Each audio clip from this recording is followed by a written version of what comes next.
ಒಂದು ಮಸೂದಿಯಲ್ಲಿ ಪ್ರಾರ್ಥನೆ ಮಾಡ್ತಾ ಇರುವಂತಹ ಸಂದರ್ಭದಲ್ಲೇ ಬಾಂಬ್ ಸ್ಫೋಟ ಆಗಿದೆ.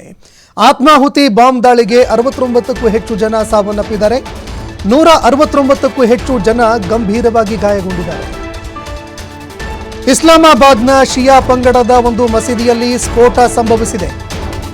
ಇನ್ನು ಆತ್ಮಾಹುತಿ ಬಾಂಬ್ ದಾಳಿ ಎನ್ನುವಂತಹ ಮಾಹಿತಿಗಳು ಲಭ್ಯವಾಗ್ತಾ ಇದೆ.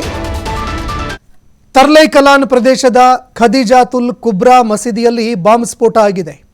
ಪ್ರಾರ್ಥನೆ ಮಾಡ್ತಾ ಇದ್ದಂತಹ ಸಂದರ್ಭದಲ್ಲೇ ಆತ್ಮಾಹುತಿ ಬಾಂಬ್ ದಾಳಿಕೋರನೊಬ್ಬ ಬಂದು ತನ್ನನ್ನು ತಾನು ಸ್ಫೋಟ ಮಾಡಿಕೊಂಡಿದ್ದಾನೆ. ಈ ಸ್ಫೋಟದ ಸ್ಥಳಕ್ಕೆ ಈಗ ರಕ್ಷಣಾ ತಂಡ ಭೇಟಿ ಕೊಡ್ತಾ ಇದೆ, ಪರಿಶೀಲನೆ ಕೂಡ ಮುಂದುವರಿಸ್ತಾ ಇದೆ. ಇನ್ನು ದೃಶ್ಯಾವಳಿಯಲ್ಲಿ ನೋಡ್ತಾ ಇದ್ದೀರಿ, ಭಾರೀ ಬಾಂಬ್ ಸ್ಫೋಟ ಇದು.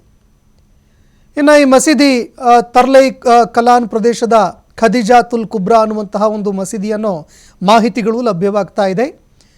ಮಧ್ಯಾಹ್ನದ ಸಂದರ್ಭ ಅನೇಕರು ಇವತ್ತು ಪ್ರಾರ್ಥನೆ ಸಲ್ಲಿಸೋದಕ್ಕೆ ಅಂತ ಬಂದಿದ್ದರು. ಶುಕ್ರವಾರ ಬೇರೆ, ಹೀಗಾಗಿ ಜುಮ್ಮಾ ದಿನ ಎಲ್ಲರೂ ಪ್ರಾರ್ಥನೆ ಸಲ್ಲಿಸೋದಕ್ಕೆ ಅಂತ ಮಸೀದಿಗೆ ಬಂದಿದ್ದರು.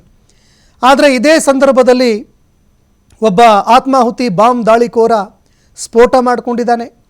ಇದರಿಂದ 69ಕ್ಕೂ ಹೆಚ್ಚು ಜನ ಸಾವನ್ನಪ್ಪಿದ್ದಾರೆ, 100ಕ್ಕೂ ಹೆಚ್ಚು ಮಂದಿ ಗಾಯಗೊಂಡಿದ್ದಾರೆ. ಇಡೀ ಮಸೀದಿಯಲ್ಲೆಲ್ಲ ಎಲ್ಲಿ ನೋಡಿದ್ರತ್ತ ಕೈ ಕಾಲುಗಳು ಛಿದ್ರವಾಗಿ ಬಿದ್ದಿದ್ದಾವೆ. ಅನೇಕರ ದೇಹಗಳು ಛಿದ್ರವಾಗಿ ಬಿದ್ದಿತ್ತು. ಅಷ್ಟೊಂದು ಭಯಾನಕವಾಗಿ ಈ ಸ್ಫೋಟ ಸಂಭವಿಸಿದೆ. ಇನ್ನು ಈ ಸ್ಫೋಟ ಸಂಭವಿಸ್ತಾ ಇದ್ದಂತೆ ಸ್ಥಳಕ್ಕೆ ಆಗಮಿಸಿದಂತಹ ಅಧಿಕಾರಿಗಳು ತನಿಖೆ ಮುಂದುವರಿಸ್ತಾ ಇದ್ದಾರೆ, ಪರಿಶೀಲನೆ ಮಾಡ್ತಾ ಇದ್ದಾರೆ. ಮತ್ತೊಂದೆಡೆ ಸ್ಥಳೀಯರು ಕೂಡ ಯಾರ್ಯಾರು ಗಾಯಗೊಂಡಿದ್ರು ಅವರನ್ನು ಆಸ್ಪತ್ರೆಗೆ ಸಾಗಿಸೋದಕ್ಕೆ, ಅವರನ್ನು ಬದುಕಿಸಿ ಉಳಿಸೋದಕ್ಕೆ ಅಂತ ಅನೇಕರು ಹರಸಾಹಸ ಕೂಡ ಪಟ್ಟಿದ್ದಾರೆ.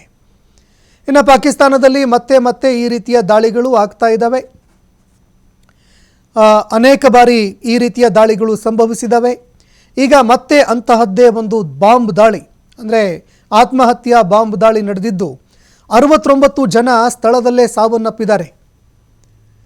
ಇನ್ನು ಬಾಂಬ್ ಸ್ಫೋಟವಾಗ್ತಾ ಇದ್ದಂತೆ ಏನಾಗ್ತಾ ಇದೆ ಅನ್ನುವಂಥದ್ದು ಗೊತ್ತಾಗುವಷ್ಟರಲ್ಲೇ ಅನೇಕರ ದೇಹಗಳು ಛಿದ್ರವಾಗಿ ಬಿದ್ದಿತ್ತು. ಸರಿಸುಮಾರು 69 ಜನ ಸ್ಥಳದಲ್ಲೇ ಸಾವನ್ನಪ್ಪಿದ್ದಾರೆ. ಸಾವಿನ ಸಂಖ್ಯೆ ಮತ್ತಷ್ಟು ಹೆಚ್ಚಳವಾಗುವ ಸಾಧ್ಯತೆ ಇದೆ. 100ಕ್ಕೂ ಹೆಚ್ಚು ಜನ ಗಾಯಗೊಂಡಿದ್ದಾರೆ ಅನ್ನೋ ಮಾಹಿತಿಗಳು ಲಭ್ಯವಾಗ್ತಾ ಇದೆ. ಗಾಯಾಳುಗಳನ್ನು ಸ್ಥಳೀಯ ಆಸ್ಪತ್ರೆಗಳಿಗೆ ದಾಖಲು ಮಾಡಲಾಗ್ತಾ ಇದೆ. ಸ್ಥಳೀಯ ಆಸ್ಪತ್ರೆಗಳಿಗೆ ದಾಖಲು ಮಾಡಿ ಚಿಕಿತ್ಸೆ ಮುಂದುವರಿಸಲಾಗ್ತಾ ಇದೆ. ಇನ್ನು ಬಾಂಬ್ ದಾಳಿಯ ಹೊಣೆಯನ್ನು ಈವರೆಗೂ ಯಾರೂ ಹೊತ್ಕೊಂಡಿಲ್ಲ. ಅಂದರೆ ನಾವೇ ಬಾಂಬ್ ದಾಳಿ ಮಾಡಿದ್ದೀವಿ ಅಂತ ಯಾರೊಬ್ಬರು ಕೂಡ ಬಾಂಬ್ ದಾಳಿಯ ಹೊಣೆ ಹೊತ್ಕೊಂಡಿಲ್ಲ. ಹೀಗಾಗಿ ಯಾರು ಈ ಬಾಂಬ್ ದಾಳಿಯನ್ನು ನಡೆಸಿದ್ದಾರೆ ಅನ್ನುವಂತಹ ವಿಚಾರಕ್ಕೆ ಸಂಬಂಧಪಟ್ಟಂತೆ ತನಿಖೆ ನಡೆದ ನಂತರವಷ್ಟೇ ಸತ್ಯ ಏನು ಅನ್ನುವಂಥದ್ದು ಗೊತ್ತಾಗುತ್ತೆ. ಯಾರು ಬಾಂಬ್ ದಾಳಿ ಮಾಡಿದ್ರು, ಉದ್ದೇಶ ಏನಾಗಿತ್ತು, ಇದೆಲ್ಲವೂ ಕೂಡ ನಂತರ ಗೊತ್ತಾಗುತ್ತೆ.